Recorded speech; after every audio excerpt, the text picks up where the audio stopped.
Hi friends, I really enjoyed reading your questions you had about isopods and some of the things that you noticed or learned. I just want to go over a few things.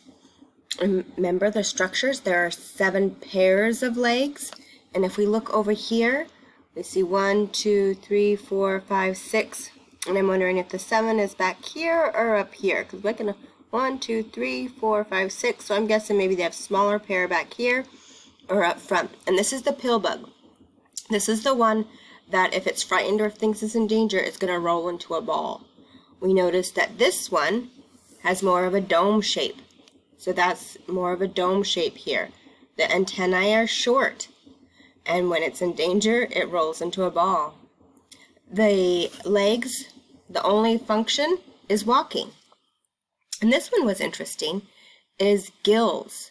And we know that fish have gills, so that tells me that that might be a clue that they need to be in an environment that's moist or wet. And their gills are back here by their last parts of their legs, so not up here where you would think that they would be, where I thought they would be. They're back here. Now some of you are asking about food, what they ate, but from our notes we know what they eat. They eat dead leaves, decayed fruit, seeds, so that means they don't eat other animals. They are plant eaters here. This is really important. We're going to do an experiment with this, and we're going to make a prediction. Well, we're going to watch an experiment with this since we're not in school. Moist environment, and that means it's wet. It's not sopping wet like a lake, but it keeps pretty wet. One of you had a good question of, do they swim? And I don't know that answer, so that's something that we can look into a little bit more as we dive deeper into here. Okay, so here's our pill bug, and we're going to watch a short video on our pill bugs and just kind of notice what do you see, how do they move.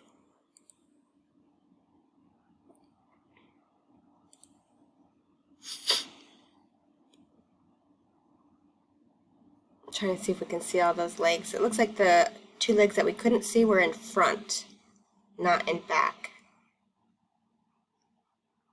Notice it said that all the legs functions was for walking. Notice the dome shape. It's kind of like a half oval. The harder shell on the outside and all the sections. Do you see the sections?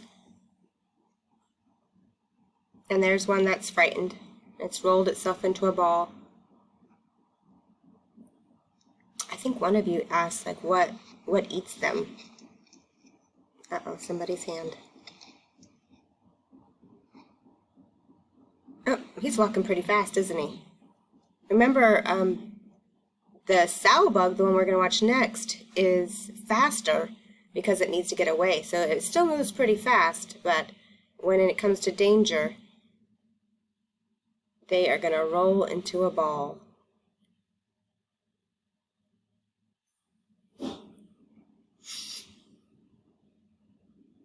Okay, now remember, this is the pill bugs.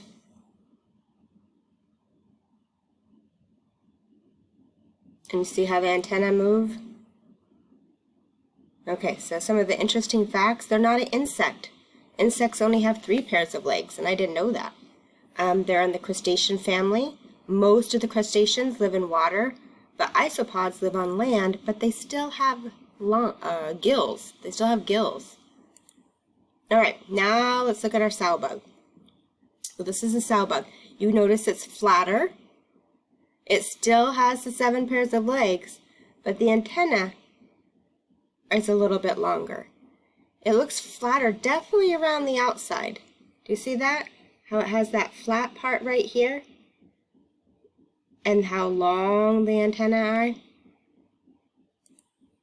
Okay, so you can see them next to each other. So that's our pill bug and that's our sow bug, but they're both types of isopods. And they both like the moist environment. Alright, so what did you know about isopods before you observed them?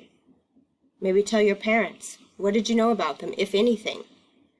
What did you find out about when you were watching them on the video? And we only got to see the pill bug. I'll search and see if I can find out the sow bug for you. What are the differences? Tell mom and dad what are the differences you observed in their structures or behaviors. And we already did this one. What questions do you have about isopod structures and their functions about isopod behavior? I'm wondering the antennae. This one I know is shorter and this one is longer. I don't remember why or what the purpose was of those. I saw that they were longer, but I don't know why. So that might be something that we can look up. Okay, so sow bugs and pill bugs. What kind of environment? Now remember, when we are talking, one of our main focuses for this investigation for both the mealworms is their environments. What are the things that they need?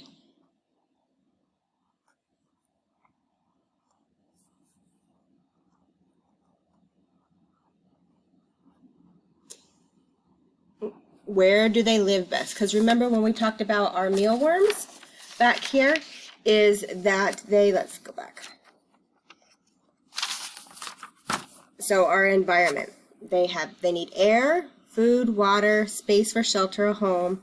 So the environment is both the living and the non-living parts and the environmental factor. What we learned about our mealworms is that if the air temperature was colder, they slowed down. They didn't grow. They didn't go to the pupa stage. They didn't do any of those. So with the mealworms, we know that the air temperature needs to be warmer, not cold. Now, when we go to the isopods, we know that they need to be in moist. So moist environment. And remember, moist means wet. That is something that we read in our book. So we're going to watch a little experiment. I'm sorry, the sun coming in our window today is just not the best. And we're going to see if the sow bugs and the pill bugs like the same type. Uh-oh. Okay, so what living and non-living environmental factors should we consider in designing an environment for the isopods? Well, if we look back at our notes, we know that we're going to have something that's moist, something that has dead leaves, dead fruit, and seeds in it. Thinking of places out in nature, where would you find that kind of stuff? What I think of would probably be like underneath a rock or in a forest, or where the trees and all the leaves fall down and there's the stuff on the ground from the animals or just weather, that might be a good one. And if you look at this picture, it looks like they're on a piece of wood or bark.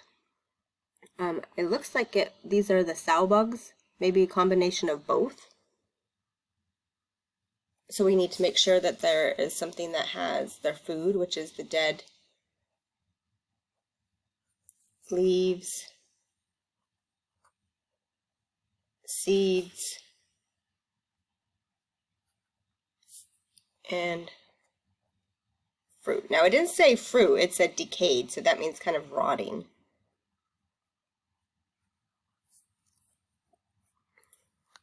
All right. So we're going to play with moisture. So we're going to do an experiment that has to do with moisture. All right, let's set it up. Okay, so if we were in class, this is what we do. We're going to go ahead and just draw it. We're going to watch where we have a container. And then in the container, we're going to do 3 different types of soil, or different moistures. This one is going to be dry. This one is going to be moist. And this one's going to be wet, like sopping wet. So we think it's going to be the moist. And the difference between wet is like it's just puddles of water, and moist, it's just, you can feel that it's wet, but you don't see the water standing on top. All right, so we're not going to let the samples touch each other, and this is where we're going to watch. Okay, so this is what it looks like. And they used the little popsicle sticks here, so the different types of soil. The soil is the same, but the different types of moisture doesn't. And you can see how this one is really wet, and this one's just a little bit wet, and that one's not wet at all.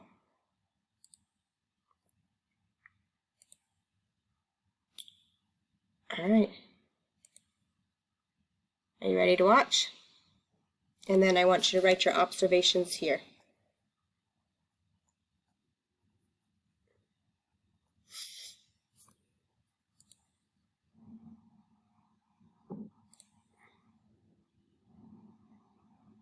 We've got both pill bugs and sow bugs in here.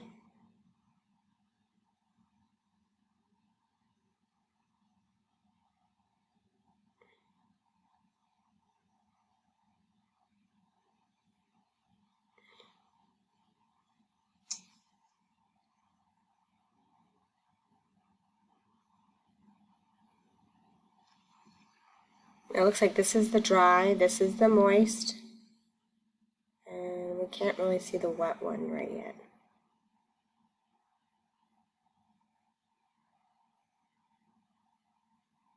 Looks like this little guy really likes the moist side. It looks like the sow bug that was over here was trying to find something else.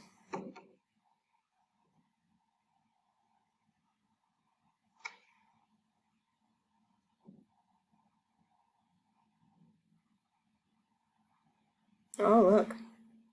He was not happy over there in the dry, was he? Uh-oh, look at him. He's exploring over here. Remember, this is the wet one. Do you see how you see the standing water?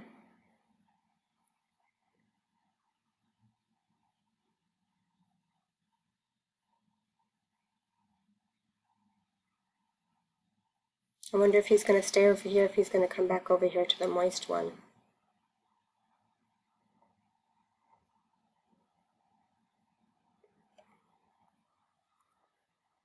All right, so write down some of your observations and we will continue tomorrow.